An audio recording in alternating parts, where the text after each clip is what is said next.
Next hafta kazanmasılar. Bugün növbətdəki avtomobilimiz Cobalt MCM boladı. 2 dənə MCM var. Birisi ağ svetdə, birisi qara svetdə. İkisini göstərib ötəmiz.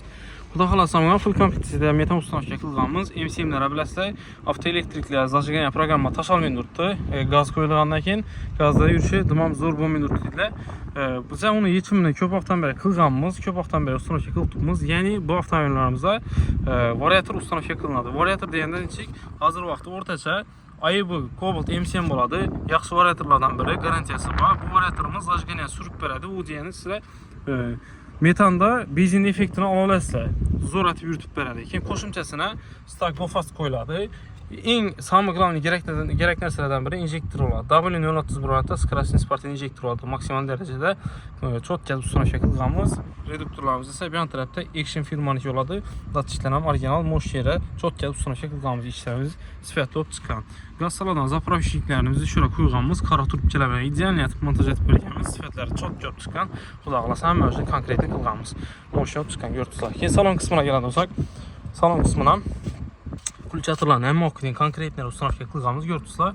Svet pat svet götdüradı, tabloya qoşduradı, motion ikisi kombinasiyon çok köp svetlərindən qılıb veriyəmiz konkretli qılıb. Keyin köpçülük bagaj qismına qızıqadı. Pat kapotçasını göstərməklə bagaj qismində zavodski postavka kütüb oladı. Bu nərsəni özlərimiz lazerdə kəstirəmiz. Ayaqlarının polini özlərimiz kol meynəti oladı. Qonlikimiz həm 50'lik kalın qonlikli işlətcəmiz tasmalarımız olan daha ilə kalın tasmalardan gördünüzlər. Kaçışasını çok jet verəmiz. Splash Racing oladı. Balonun umman metalda durum idi karoçi. Temində yəni gördünüzlər Splash Racing'e. Arka tərəfindən, üstündən Splash Racing. Keyin ilk peslərin qarasızdan kameranı göstərib ötəmək. Yaxşı görsənmədə bir an görsənişi gerek. 4 sayına. Şu yaşına list ötəcəm oladı. Listin üstündən Racing'e duradı.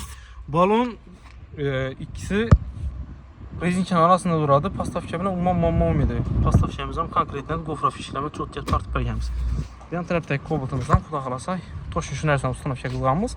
Ətərimində kmi tapo oladı. Gördünüzsə kmi tapo en güclürək illik kmatrak oladı. İkisini işlənci bir xil sistemada qofas 031 injektor zapraşlamış ustana qılğanımız. Reduktorlarımız şöyle 12 toşunu. Salon qismlarından kulçatırlarından şöyle ustana qılğanımız moş yerə çıxqan. Bagaj kısmı toşun şu sistemada. Buraya tərəf arkasını beklek kopmaz.